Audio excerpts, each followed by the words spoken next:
இந்த பூனை வீட்டுல எதை வச்சிருந்தாலும் அதை திருடி தின்றும். அப்படிதான் ஒரு நாள் பானைக்குள்ள இருந்த பாலை திருடி குடிச்சிருது. அப்ப அதோட தலை பானைக்குள்ள மாட்டிக்குது. வெளியே எடுக்க ட்ரை பண்ணி அந்த பானையை உடைச்சிருது. சத்தம் கேட்ட எந்திரிச்ச பாட்டி அந்த பூனைய அடிச்சு வீட்டை விட்டு வெளியே துரத்தி விட்டுறாங்க. அப்பதான் வழியில இந்த பூனை ஒரு நரிய சந்திக்குது.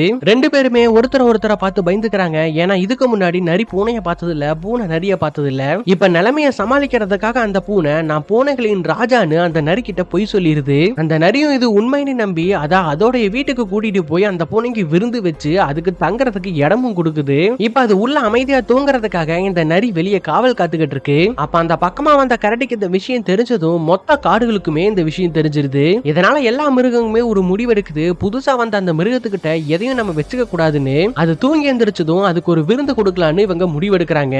இதுக்கப்புறம் அந்த பூனை தூக்கத்துல இருந்து எந்திரிச்சதுக்கு அப்புறம் நரி இந்த விஷயத்த சொல்லி அந்த பூனைய இந்த இடத்துக்கு கூட்டிட்டு வருது. ஆனா இங்க இருக்கிற மிருகங்கள்லாம் அந்த பூனை இதுக்கு முன்னாடி பார்த்ததே இல்ல. ஆனா அது மேல இருக்கக்கூடிய பயமே அவங்கள அங்கிருந்து ஓட வச்சிருது. இதனால அந்த பூனையோட பொய்யை யாரும் கண்டுபிடிக்காம அதுவும் சந்தோஷத்தோட அந்த விருந்தை என்ஜாய் பண்ணி சாப்பிட்டுக்கிட்டு இருக்கு.